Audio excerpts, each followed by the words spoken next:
Hello les amis, observons les derniers travaux dans les 30 hectares de notre partenaire les amis. Ici on va vous expliquer un petit problème qu'on a eu avec nos grands tuteurs et vous apporter la solution. Ça pourra vous aider dans votre exploitation. Tout pour tous ceux qui nous ont fait confiance pour acquérir ces graines là les amis. Déjà, vous savez que nous faisons des saclages maintenant avec notre superbe outil qui nous aide très bien et qui est très pratique. Maintenant, parce qu'on va vous expliquer ce que nous sommes en train de faire. Tout simplement. Hein, et vous allez voir l'avantage bénéfique. Bon, d'abord avec les graines natuteurs, vous allez constater qu'il y a par endroit, il y a certaines plantes, certains poivriers qui n'ont pas de graines. Vous voyez, et ils sont déjà en train de vouloir remplir. Regardez voir, avec déjà une branche de production les amis. Bon, maintenant, le saclage que nous faisons, c'est comment? Nous sommes en train de préparer la saison sèche et on fait un travail définitif. Ça se passe comment les amis?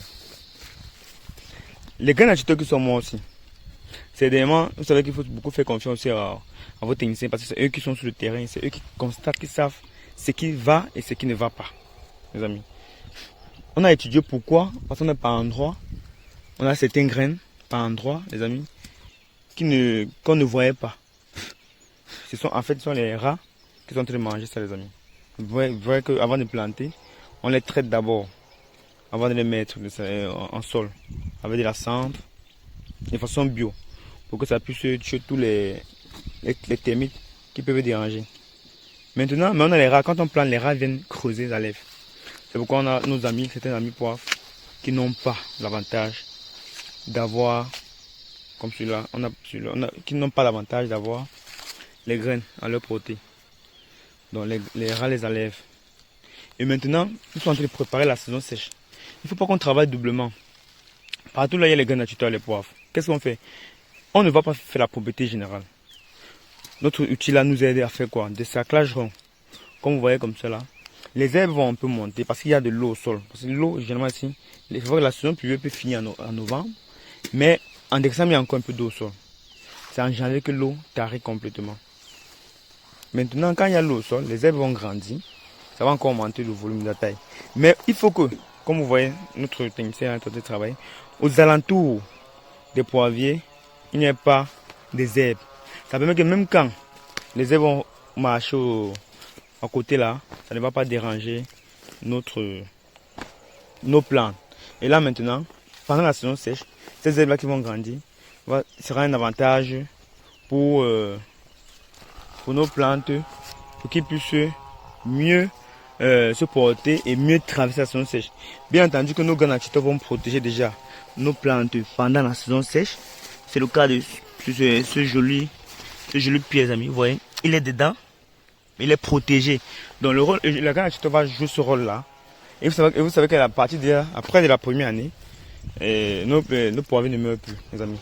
Voilà. Bien entendu, avec les problèmes que vous savez qu'on a eu au niveau du camion qui est tombé et tout. Bon, pour préparer nos remplacements, pour l'année prochaine, on a fait maintenant la pépinière en plantation. Mais maintenant, en forêt, on vous avez montré la stratégie de faire les pépinières en forêt pour que l'ombre puisse mieux, et l'ombre de la forêt, vous voyez les amis, puisse mieux agir, mieux couvrir les plantes pour qu'on ait plus de problèmes. Ça fait que l'année prochaine, on aura plus de stress. Les premières pluies, on va venir planter. Maintenant, le saclage aussi, c'est à faire quoi? Comme vous voyez, voilà un peu de poivre, les amis. Voilà l'autre. On va seulement venir piquer un bâton pour soutenir, pour qu'il ne soit pas isolé. Parce que quand il va voir les frais isolés, eux aussi, quand ils vont les frais avec les graines naturelles, ils seront isolés, les amis. Et c'est pas bien. Bon, là maintenant, ce qu'on va faire, on va les piquer le bâton. On va leur dire qu'on arrive. Parce que maintenant, si on plante, ça ne va pas servir. La saison, ça va venir les menacer. C'est vrai que si les pluies persistent et que il pleut toujours, vous pouvez tout continuer à planter. Vous voyez les amis, donc, on va encore venir essayer à planter en piquant le bâton. Mais l'année prochaine, moi je parle plutôt pour l'année prochaine. L'année prochaine, ces graines à tuteur, non, pas ces graines à tuteur, là où c'est mort, vous voyez un peu les amis, bon, comme celui-là, celui-là il est là. Bon, là où comme celui-ci, je parle le cas de celui-ci, là il n'y a pas les graines à tuteur. Puisqu'on a déjà toute la saison sèche, on va faire ce travail là les amis, toute la saison sèche, c'est pour faire l'assainissement de la propriété. La propriété de manière systématique, de telle sorte que là où il manque une plante, là où il manque la graine, là où il manque le poivre, ça se repère. Donc celui qui fait le saclage, le technicien qui fait le saclage, lui, son rôle, c'est, il sait que les poivres sont plantés à 2 mètres et demi sur 2 par secteur et à 2 mètres sur un autre secteur. Donc il sait que ici, il doit avoir un poivre, il nettoie. Même si le poivre est mort, même si la graine actuelle n'existe pas, il fait ce travail-là. Toute la saison sèche. Maintenant, ça fait que l'année prochaine, lors des remplacements, quand les pluies vont arriver, on fait juste des remplacements et on a terminé. On ne réfléchit plus. Soit à faire un piquetage et autres, les amis. Vous voyez un peu. Donc c'était un peu ce petit... c'est un peu ce que nous faisons maintenant ici. Et notre sarclage est très important. Sur quel niveau encore, les amis? Sur quel niveau? On va vous dire ce que nous on a constaté. On a constaté que les bois-ci sont très importants. Vous voyez, c'est très important pour votre sol, pour notre sol. Vous voyez, pour le sol de notre partenaire. C'est très important. On va les laisser pourrir. Parce que c'est du phosphore, c'est du potassium, c'est de l'azote. Bon, c'est un bois pas tout. Le bois rouge, c'est du potassium. Le bois blanc, c'est de l'azote avec un peu de phosphore. Le bois jaune, c'est du phosphore. C'est un peu comme ça que vous allez caractériser un peu vos bois. Nous, on caractérise en fonction du rendement que nous avons. C'est pourquoi nous disons ainsi. C'est pas que nous avons fait des examens approfondis. Non. On a juste fait par expérience sur le terrain pour vous apporter ça comme idée, non? Comme idée. Bon, maintenant, je voulais parler des bois. Vous voyez, si vous êtes en forêt et que vous ne voulez pas trop dépenser d'argent, parce que ici on a eu trop de problèmes avec les techniciens, les sieurs qui nous ont beaucoup bouffé de l'argent. Comme vous voyez, ils ont pris là, ils n'ont pas abattu partout, ils ont laissé certains arbres là. Mais on va revenir, mettre ça au sol. C'est pas un problème parce que dans une exploitation de bois, c'est pas bien qu'il y ait les arbres, il y a les arbres en haut. Sinon, quand ça va commencer à produire, vous n'aurez plus la possibilité de renverser. Maintenant, je parle d'ici du sol. Ne faites pas la guerre, vous voyez. On dit un vendeur d'œufs ne cherche pas la bagarre. C'est un peu comme ça le sol. Ne cherchons pas la guerre. On nettoie uniquement là où on va travailler. Vous voyez. Voilà nos garnitures, voilà le poivre qui est là. Les deux sont là, ils se portent très bien. Vous voyez. Maintenant, voilà ça les amis. Voilà. Maintenant, puisqu'on ne va que travailler sur la circonférence. Et les amis, puisqu'on ne va que travailler sur la circonférence, on se concentre sur ça. Même si les bois sont là, ne vous intéressez pas trop sur ça, n'est-ce pas? Ne vous intéressez pas trop sur ça. Intéressez-vous sur là où vous travaillez. Vous voyez un peu.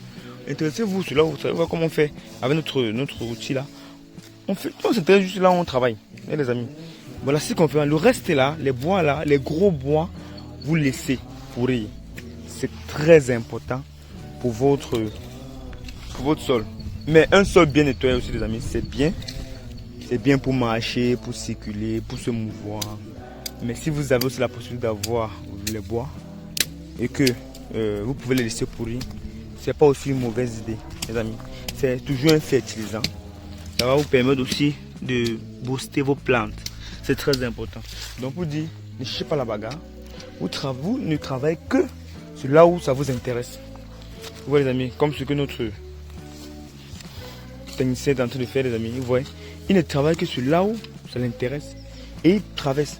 Ça fait que l'année prochaine, et ça c'est le rôle de notre saclage, là, de notre outil de saclage, c'est tellement solide, c'est bien sophistiqué, ça peut même couper, ça coupe des abus, ça peut même bouger des bois, n'est-ce pas les amis. Maintenant vous vous intéressez que sur là où, par exemple celui-ci, là où vous allez travailler, le reste vous laissez. Quand l'herbe est montée, vous faites un peu la propriété, ça descend, mais vous n'êtes que, regardez un peu par exemple cette ligne-ci, vous n'êtes que sur là où vous travaillez. Et ça vous permet de gagner du temps énorme. Maintenant aussi, là où les bois, vous avez les costauds bois qui sont tombés, pas comme ici, là où il y a les super bois, vous venez maintenant, vous cherchez un sieur, vous dites bon je paye ta journée. Ta journée c'est combien? Il te dit, vous faites un arrangement. Tu viens, tu dis, bon, coupe-moi ici, par exemple, ça c'est ça. Tu dis coupe-moi ici, il coupe là. Tu dis coupe-moi là-bas, il coupe là. Donc il vous fait des routes. Vous voyez comme ce que nous on a fait sinon. Vous voyez comment c'est systémique, non? Maintenant, ici, on peut maintenant bouger. Vous voyez, bon, c'est vrai qu'il y a l'autre ici à côté. Après, on va bouger. Vous voyez qu'il a coupé. Il a coupé. Quand on bouge, on crée juste la route des carrefours qu'on peut marcher à l'intérieur et travailler. Ça, c'est encore un autre moyen économique. Si vous n'avez pas tellement un budget pour pouvoir... parce que le plus important, c'est la plante. Il faut mettre la plante. Cherchez un moyen, mettez la plante. Cherchez un moyen, mettez la plante. Ne balayez pas le sol. Le sol vide. mettez la plante. C'est ça qui va vous donner de l'argent. Les bois là vont disparaître. Vous voyez les amis. Donc le plus important c'est la plante. Plantez des bonnes variétés, des bonnes semences, des bonnes stratégies, des stratégies économiques. Vous avez vu, comme ça, toutes les difficultés qu'on a ici, les amis, pour pouvoir planter. C'est moi, c'est tuteur. Comment les camions, quand ça arrive même au champ, c'est déjà mort. Les tuteurs conventionnels là, ils sont passés en graines. C'est ça qui est en train de nous aider comme ça, les amis. Bon, c'était ce petit speech là pour vous montrer un peu comment nous sommes en train de faire nos travaux techniques. Vraiment, le saclage, on regardait très bien le saclage, les amis. Regardez. Il y a d'abord une équipe qui est d'abord venue faire le saclage. Ils n'ont pas fait comme on a recommandé. La semaine passée, vous voyez encore à côté, vous voyez qu'à côté c'est... Or, maintenant, avec notre outil, on a dit non. Il faut, avec notre outil, vous voyez comment notre outil balaie. La circonférence, vous voyez un peu, ici on ne triche pas. La circonférence doit être bien grande. Ça va permettre que la plante se sente à l'aise. Les amis, et même les plantes communiquent, elles vivent. Vous voyez un peu, elles savent ce qui est bien, ce qui n'est pas bien. Donc, vous permettez à ce que la circonférence soit à l'aise. Et puis maintenant, parce qu'il ne faut pas venir agresser avec les produits, tout ça, ça va les déranger pendant la saison sèche. Faites juste pour les aider pour qu'ils s'améliorent. Bon les amis, on ne va pas être très long, on va vous dire une autre vidéo. Restez connectés, partagez et faites ça si ça vous a plu. Et on est toujours dans nos travaux techniques. On va toujours vous apporter des améliorations. À une autre vidéo.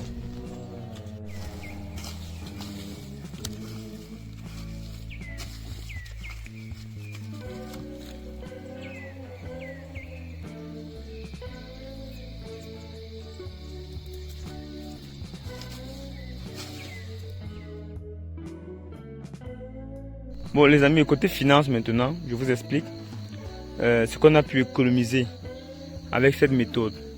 On économise 1 500 000. Pourquoi? Nous sommes à 15 000 plantes. Et le transport, pour que 3 000 plantes arrivent ici chez nous, on paie généralement 300 000 francs de frais de transport. Bon, si on a 15 000 plantes, si vous faites la règle de 3, vous allez voir que, j'espère que je ne me trompe pas, que vous êtes à 1 500 000 de transport. Donc il faut payer 1 500 000 de transport. Si je fais cette pépinière de la ville pour la transporter ici en plantation. Et maintenant les inconvénients de la méthode. Si vous transportez 1 500 000, si vous transportez les plantes de la ville pour la maison, vous serez en train de secouer les plantes. Les racines vont bouger, ça va se stresser. Quand ça va arriver en plantation, il faut encore rééduquer les plantes pour que ça puisse récupérer. Mais déjà sur place, en plantation, vous faites ça et vous plantez, vous économisez. Vous économisez 1 500 000. Je répète encore, 1 500 000. J'espère que je ne me trompe pas sur le calcul parce que je n'ai pas fait la règle de 3. Il sait que 3 000 plantes c'est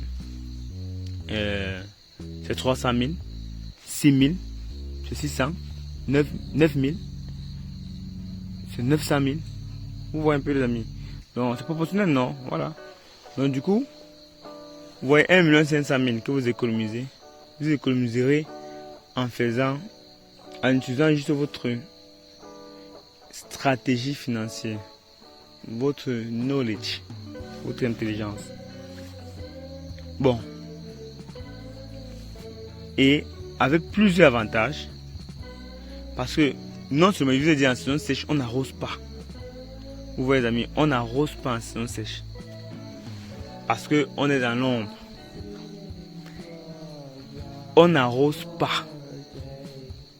Vous voyez, vous faites une pépinière, vous n'arrosez pas. Oh, si c'est en ville, vous allez arroser, remplacer les boutures, remplacer. Regardez, vous avez dit, voilà les mois, non? Voilà juste un mois. Je vous ai dit que sur un tas de 2 000, on a 4 mois. Donc, au trop ici, on peut avoir au trop 100 morts, 100 pertes. Je vous avais expliqué comme depuis comment on faisait, 100 pertes seulement. Or, si vous faites ça d'un nombril normal, en ville, avec la chaleur, vous aurez beaucoup de pertes.